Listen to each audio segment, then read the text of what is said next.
بەپێی ئامارەکانی ڕێکخراوی هیوای عراقی لە کەرکووک خیانەتی هاوسەری و حاڵەتەکانی جیابوونەوەی هاوسەران تا دێت ڕوو لە هەڵکشان دەکات.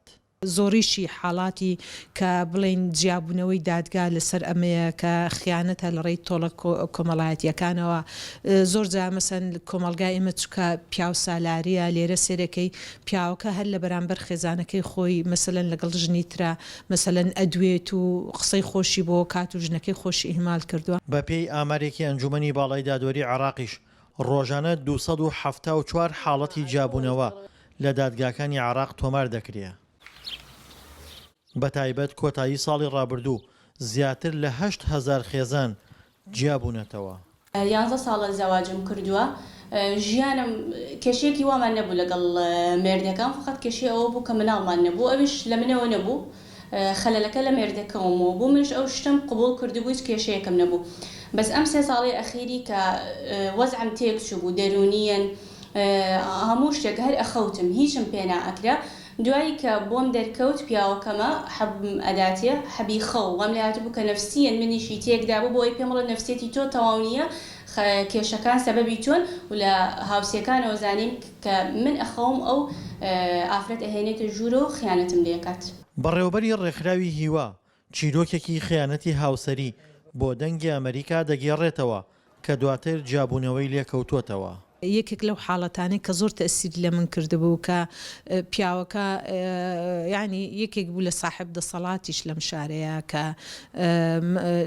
بڵین دووسێ مەزرعی خۆی هەبوو، وەکۆڵێ شەوانی خۆی هەبوو لە مەزرعەکەی و ئەوانە و ڕایە بوارد و ئەولا ئەولا خێزانەکەی خۆی ژمارەیەکی پیا کرد و کە بینی خۆی دروست کرد، خۆی بەیەکێکی تر ناسان لەگەڵ پیاوەکەی خۆیان، وای لە پیاوەکەی خۆی کرد کە هەموو دەنکەکانی جێبێلێت و خواردنەوە و نازانم چی هەموو شتێک جێبێلێ، وای لێ هات ئەم پیاوە بوو بە شێت و شەیدای ژنەکەی خۆی کێنەشیە زانی ئەمە ژنی خۆیەتی.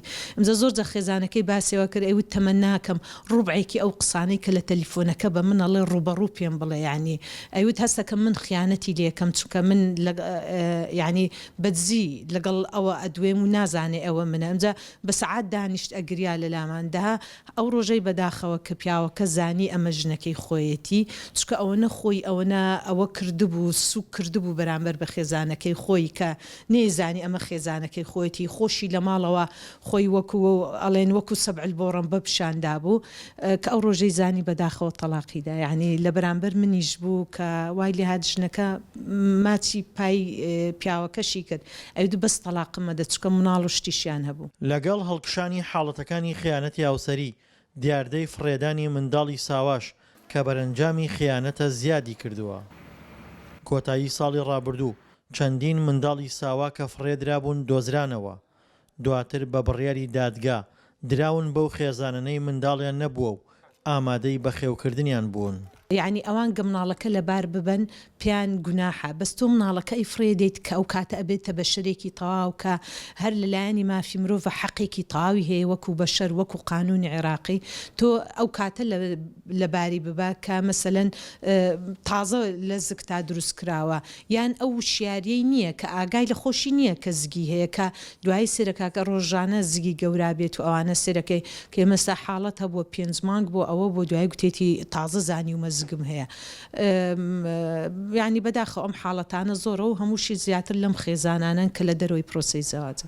مەترسی لە بەریەک هەڵوەشانەوەی خێزان و بەرزی ئامارەکانی جیابوونەوەی هاوسەری لە کاتێکدایە تا ئێستا لەلایەن حکوومەتەوە هیچ پلانێک بۆ بەرەنگاربوونەوەی ئەو گرفتە کۆمەڵایەتیە دانەنراوە.